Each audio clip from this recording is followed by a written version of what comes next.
Hi,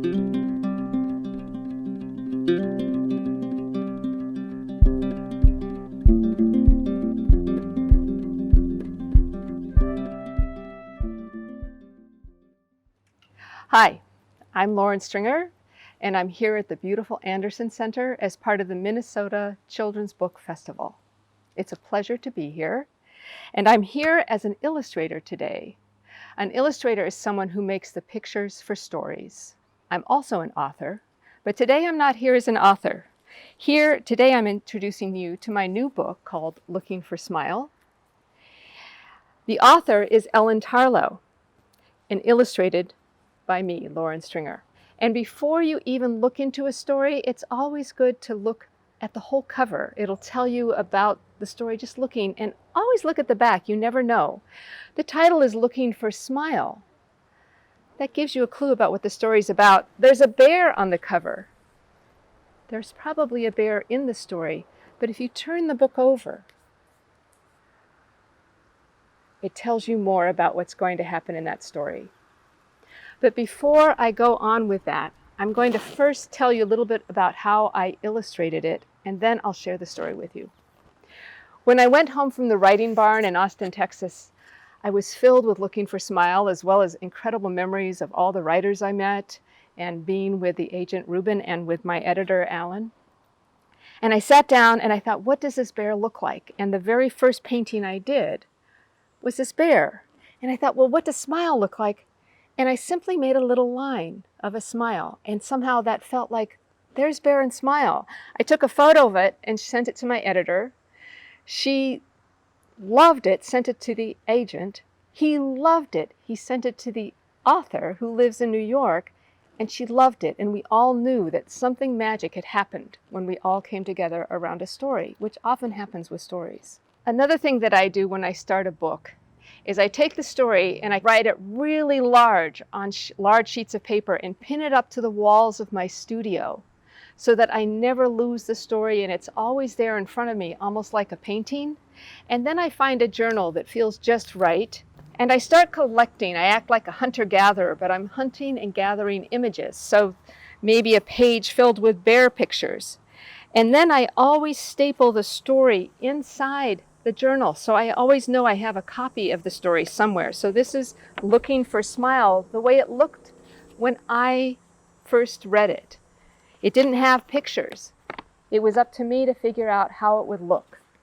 And so then in this journal, this sketchbook, I keep putting in pictures of bears, and then I start making sketches to try and figure out what my bear is going to look like. And then I always have a line down the center if there's two pictures by the side, because that reminds me that I'm painting a book and that nothing important should go down in that line. No eyeballs, no smiles getting lost, because that's the gutter of the book. Whenever you open a book, that center line in the book is called a gutter, and you don't want to lose things in the gutter. Sometimes I just make drawings. I knew that they like to go on adventures, and at one point Bear says, "Waterfall!"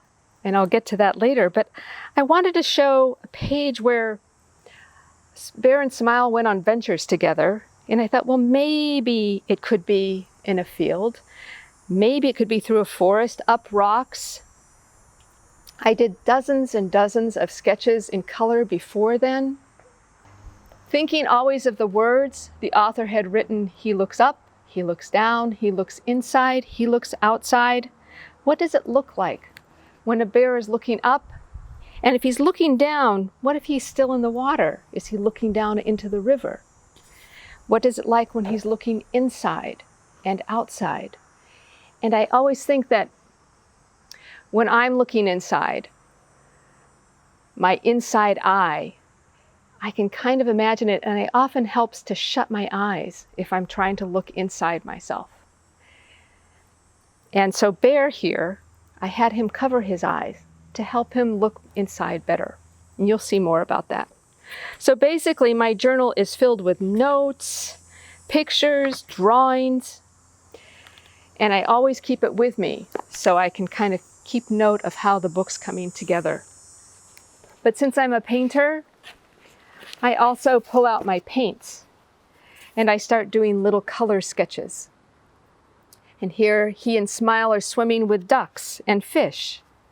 Or maybe my bear and Smile like to wander through fields of poppies. And then I think he must like to look at Smile, and the best way to look at your Smile is in a reflection. So Bear goes to a lake and can look down at the water to see his Smile. I wonder what it's like when he jumps in the water and Smile isn't quite ready for the cold. What does that Smile look like? And at some point in this story, Smile disappears.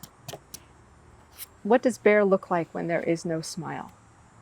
Once I've done dozens and dozens of sketches, I finally put them together and start figuring out how a book looks. And I make a tiny book that I can then send to my editor for her to look at, and she often shares it with the author. And this is just called a dummy book. It's not the real book, it's a small dummy book. It always has a title page like a real book has. It has sketches sometimes and color sketches with the words. It has the layout, sometimes full bleed spread paintings and sometimes spot art with the text. You always have to have room for the story in a picture book because the words and the pictures work together. So that's a little bit about how I put together Looking for Smile. And now I'm going to share the story with you. When I first heard Looking for Smile, what touched me deeply was the way the author talked about Smile as if it were a different character. Bear and Smile, his Smile, but she just said Bear and Smile, do everything together. They like all the same things. They love adventures. And that's what you'll see. But at one point, Smile, she says, but Smile didn't come one morning. And when she wrote that, Smile didn't come, I thought, yes, we all have those days when we wake up and there's no Smile. And I have to say, since March 13th, in the shutdown of this entire world because of a worldwide pandemic, I've had a lot of days when Smile doesn't come. And a lot of my friends feel the same way.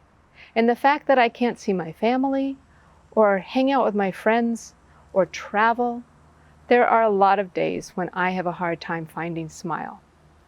So that's why I am happy to bring this book into the world, Looking for Smile, because it might, well, it helps me when I read it, and I hope it helps you. There's always end papers, and if you look at the flap copy, you'll see Bear loves flowers. You start to learn things about Bear just by looking at the pictures. You see that he likes to look at his reflection, and probably he's liking to look at his friend Smile. You learn on the first page that Bear and Smile were always together. That's what the author writes. And then the illustrator in the picture shows you that they're together on sunny days and they're together on raining days. They're together swimming in water, and they're even together at night when the stars are shooting through the sky. So pictures and words tell the stories together.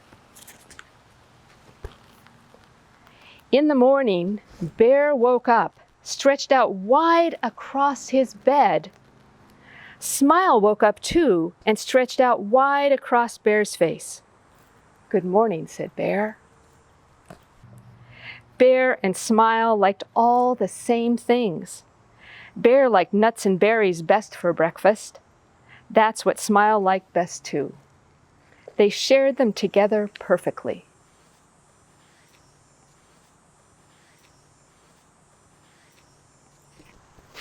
Together, they went to the most wonderful places. "Waterfall," cried Bear, jumping in. Now, do you remember I showed you in my journal that I had painted this very painting in a watercolor? So sometimes you make a picture and it's just right, and you can end up making it bigger and putting it in a book.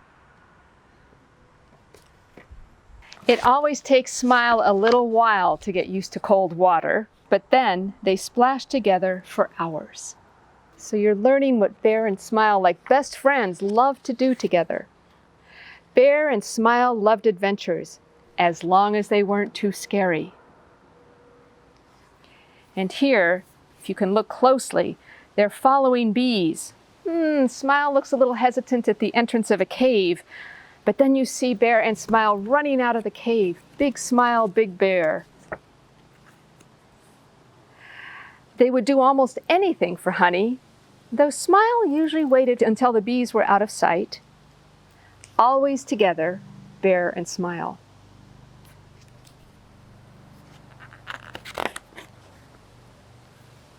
Then one morning, Smile didn't come.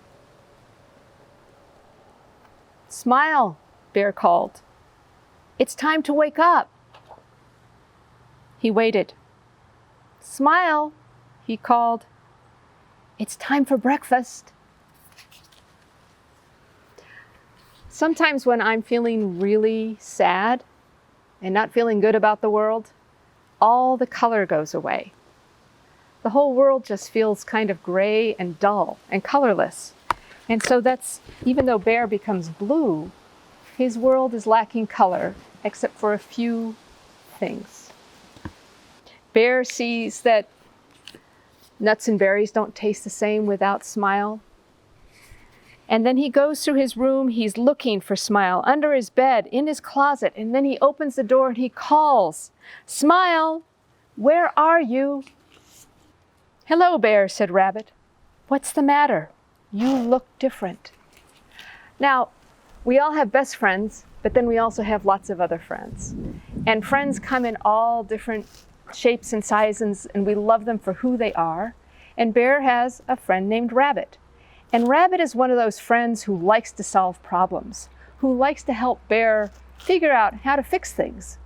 And so he says, "You look different. What's the matter?" "I lost Smile," said Bear. "Oh dear," said Rabbit. "Did you look in your favorite places?" "Oh," said Bear. "Good idea," or good thinking. So, following Rabbit's advice, Bear runs. He runs right to the waterfall where Smile likes to splash, and he splashes just the way he and Smile love to splash. But Smile doesn't come.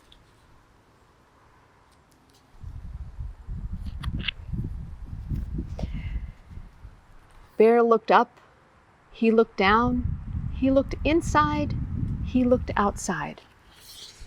Now I brought another painting to show you, because when I'm working on the final art, I often have to paint the same painting over a few times. And I love this page, and this was the very first, hard to hold, the very first painting that I painted for it. And it looks like Bear's all the same, except notice the clouds around him. Just beautiful white clouds and a very gray sky, not a blue sky. But I felt that it didn't feel like where he was in the waterfall, and I'd already painted this beautiful waterfall scene, so I had to repaint it. And this time, put in the details of the pine trees and the rocks all around him on the waterfall. So sometimes you have to paint paintings 1, 2, or 3 times. Smile still didn't come. "I know," said Bear at last. "Smile always wants honey." Bear got a pawful. He sat beneath the tree and ate, but Smile didn't come to take a bite. Those days when Smile doesn't come, you sigh, the whole world looks gray, nothing seems to go right. And then maybe another friend comes along, which is what happened for Bear. "What's wrong, Bear?" asked a voice. It was Bird. "I lost Smile," said Bear. Now Bird is another kind of friend. Bird is a friend who has empathy. And empathy is when you are able to share the feelings of someone else. You listen to them and you get a sense of where they are. And you don't try to solve their problems. You basically sit beside them and listen. And I'm going to stop here and close the book and let you find out how it ends. Thank you.